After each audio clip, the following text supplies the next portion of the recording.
low pressure. There's kumot there, right? Yung aking tire. Do you have gloves? So tara, samahan nyo akong mag-inflate. Ayan. Ayan o.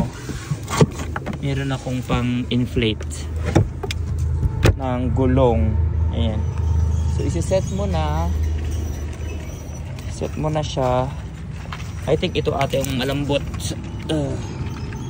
May baterya kaya ito? Needs charge to. Ayun. So nakaset na to ng 35. Isisindi ko na lang mamaya para mag-inflate dyan. Hindi natin. 0. Yan. Then pindutin lang. Nakaset naman na to ng 35. Kusa na atang titigil ito. Yan. Maandar siya dito. So pag na-meet nyo na yung 35, pusang titigil.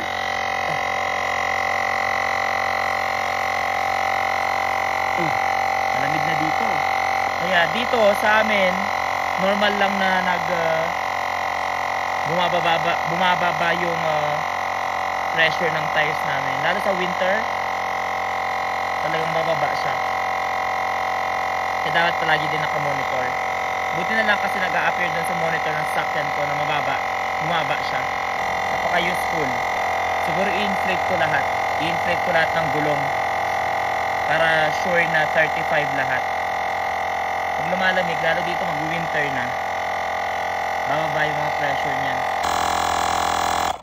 There, yan. Kusang tumigil kasi na-meet na niya yung target pressure, tire pressure. Try ko sa ibang gulong din. Alam ko bumaba din sila eh. Yan, bumaba din itong isa. So, ini-inflate ko na. Check na lang din natin lahat para bumalik sila sa tamang tire pressure. Yan, tingnan natin kung meron pa yung error ng tire pressure. Ayan, wala na. Buckle to seatbelt yan. So, wala na rin yung error. Sasabihin niya, nandiyan kanina.